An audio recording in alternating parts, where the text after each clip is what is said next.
In this training module, I'm going to explain the importance of confidentiality. This includes discussing the types of actions by you that are considered public disclosures, and how to protect against those types of disclosures, as well as a couple ways to address prior public disclosures if they have happened. Let's get started. So really, the failure to maintain confidentiality of your invention before you file acts as a bar to patentability. That's terminology we use as patent attorneys quite a bit. A bar simply means that it's something that prevents you from getting a patent. So if you're barred from getting a patent, then you cannot get a patent. And there are various reasons, but here we're talking about one specific reason, which is public disclosures. And this comes from the requirement outlined in 35 USC 102. That's a reference to the statutes, often referred to as Section 102. We're going to talk about that later in a different training module in more detail. But this requirement really comes from the 102 laws. So you're not eligible to get a patent if your claimed invention was described in a printed publication, was in public use, was on sale, or was otherwise available to the public before the effective filing date of your application. What this really means is the actions that you take now before you file your patent application could create a bar against you getting a patent in the future. There's no limitation on whether or not somebody else has to do these things or you have to do these things. And in the case of confidentiality, we're really talking about your actions. So to emphasize here, your actions could prevent you from patenting your own invention. Here are some things to watch out for as you're going through the innovation process. There are a lot of things that you could do that might hurt your ability to get a patent, such as publishing articles or publishing or launching a website that describes your invention, engaging with consultants or vendors when you hire them, the things that you say to them, and whether or not you have a confidential arrangement with them. Trade shows that you attend, not just the information that you put into your booth, but the people that you send to your trade shows, what they share in an open setting, or any other public setting where you might be discussing your invention. And as mentioned before, any sales of your invention. And this isn't necessarily limited to actual sales. It could be offers for sale.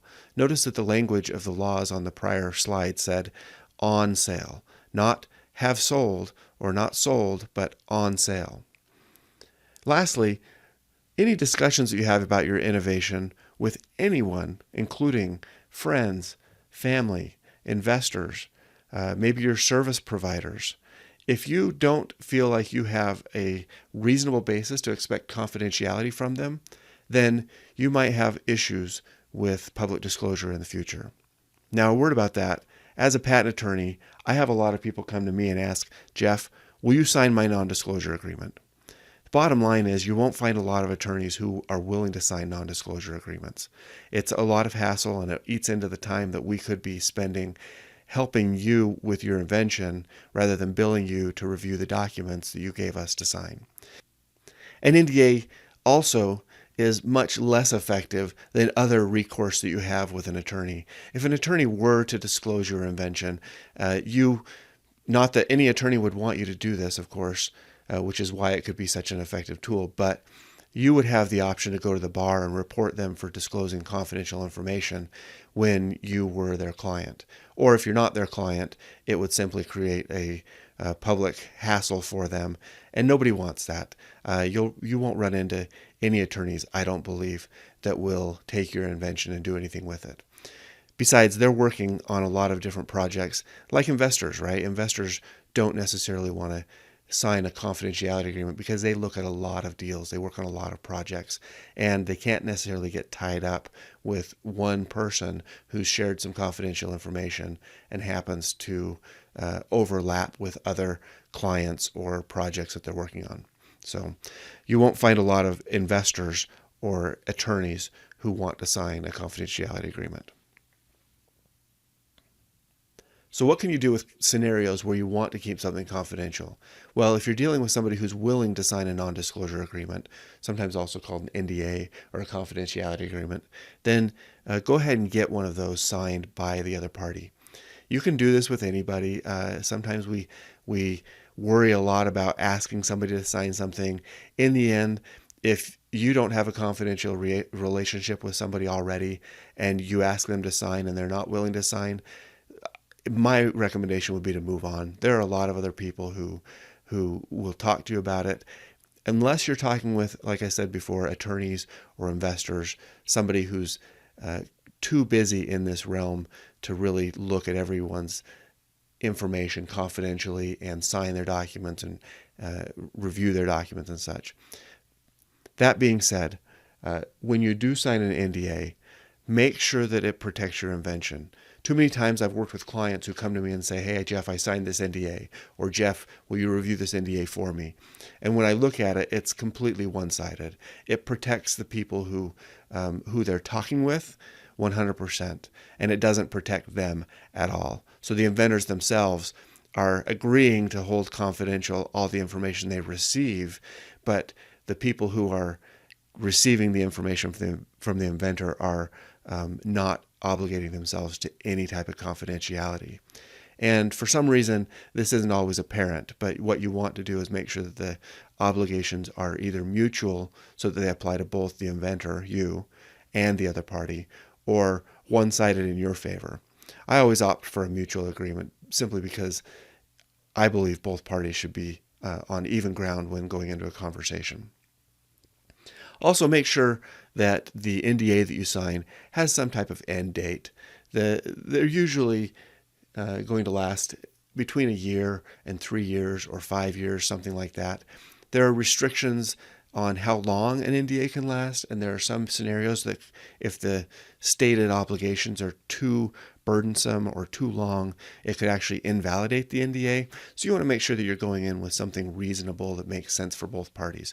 Really, if you're talking to somebody about manufacturing and they're in the space, you might want to have a little bit longer time frame on the NDA.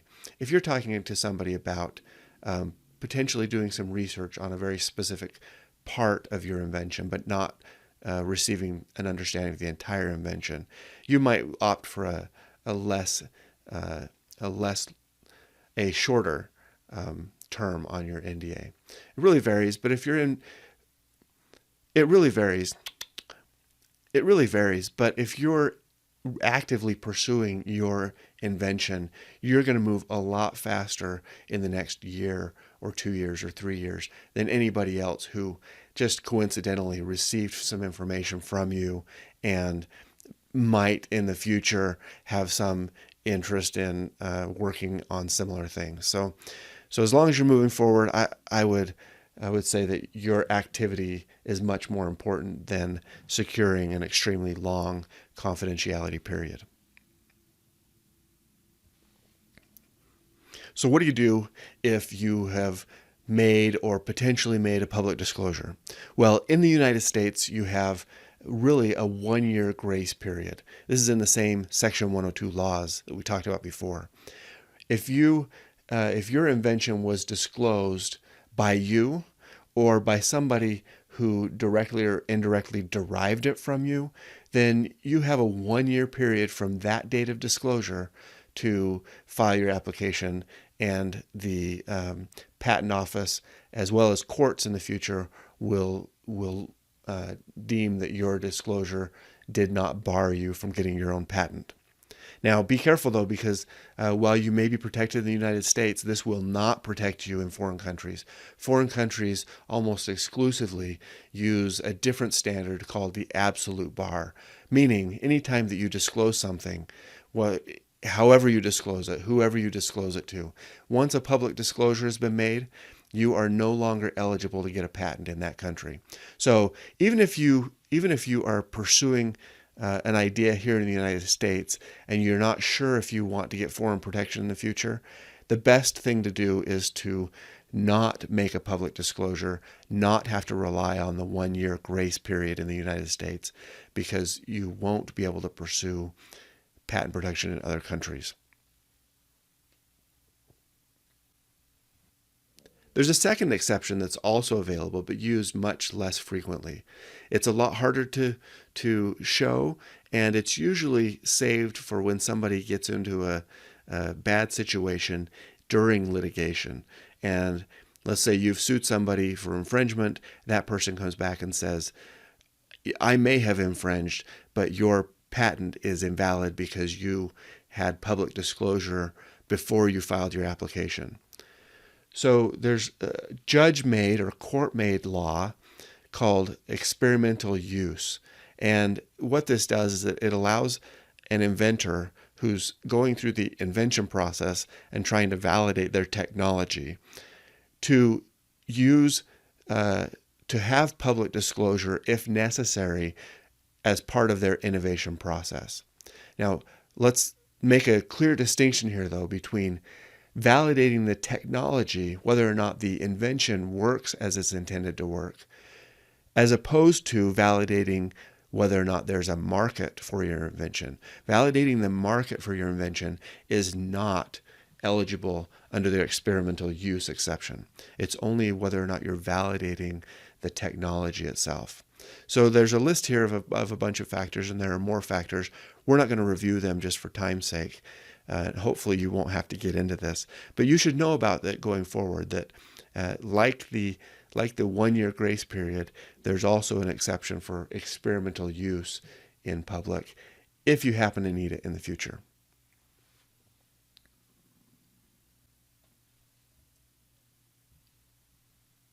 That's it. You should now be able to understand the basics of confidentiality relative to your invention and the patent process.